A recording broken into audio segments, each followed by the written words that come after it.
Hello students, welcome. इस video में हम पांचवा क्वेश्चन करेंगे second exercise first chapter class 10th maths का। तो क्वेश्चन में हमें बताना है कि जो 6 की पावर n है, जब आप इसको एक्सपेंड करोगे तो ये कभी भी जीरो से एंड नहीं होगा, इसके लास्ट में कभी जीरो नहीं आएगा। हमें ये बताना है। वैसे आप इतना तो जानते होंगे कि 6 का आपस में कितनी बार भी मल्टीप्लाई कर दो कभी लास्ट में जीरो नहीं आता है। यानी अगर 6 अकेला है तो 6 ही है। 6 की पावर 2 है यानी 6 इंटू 6 अगर आप करोगे तो 36 आएगा। 6 की पावर 3 है यानी 3 बार है तो ये 216 आएगा। तो आएगा तो हमेशा 6, लेकिन हमें ये प्रूव करना है कि इसमें जीरो नहीं आएगा। जब आप इसको कितना भी मल्टीप्लाई कर लो कभी भी जीरो नहीं आएगा। तो देखो, मैं आपको बताता हूं कैसे करें। तो सबसे पहले जो 6 है उसको हम लिख देंगे 2 इंटू 3, इसकी पावर हो जाएगा n। समझ गए ना आप? यानी ये हो जाएगा 2 की पावर n इंटू 3 की पावर n। इतना भी ठीक है, समझ गए आप? अब आप यहां पे देख सकते हैं कि यहां पे इसका 2 एंड 3 के अलावा कोई भी और फैक्टर नहीं है। तो यहां पे आप कहेंगे कि अंत में शून्य आने के लिए यानी जीरो आने के लिए 2 और 5 दोनों का होना आवश्यक है।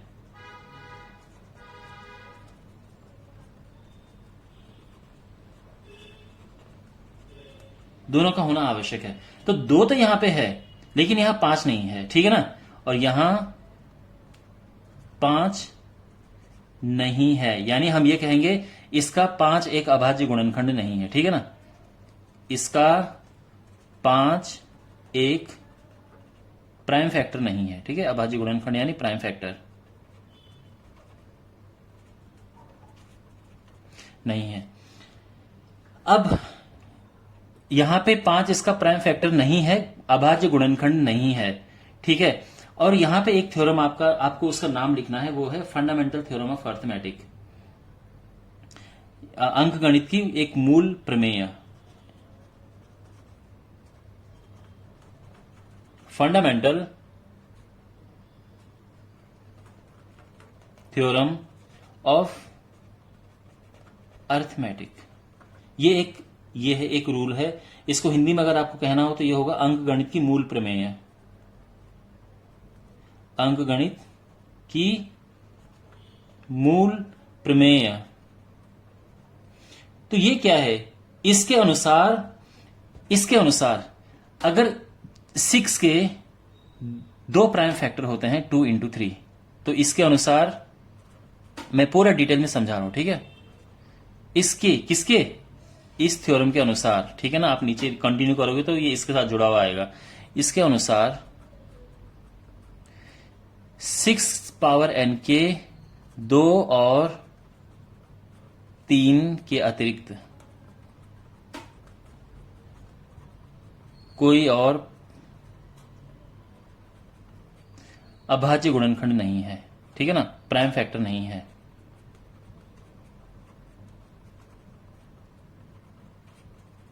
ठीक है ना? आई होप, सॉरी हैंडराइटिंग आपको समझ आ रही होगी।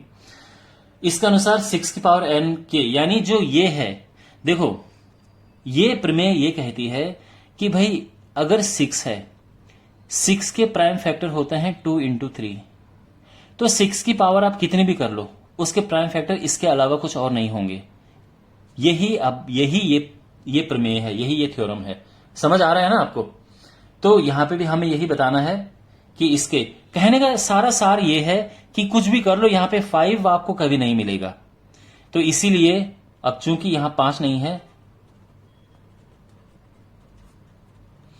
इसीलिए इसके अंत में 6 की पावर n के अंत में शून्य नहीं आ सकता।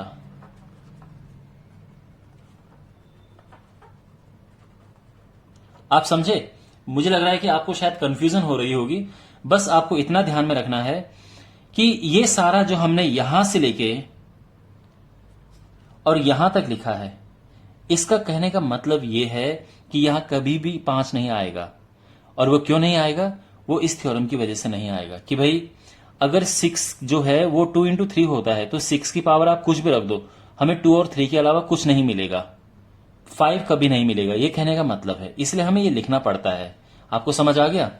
तो इसलिए इसके अंत में कभी भी 0 नहीं आ सकता, क्योंकि 0 आने के लिए हमें 2 और 5 दोनों चाहिए होते, तब जाके एंड में 0 आता है।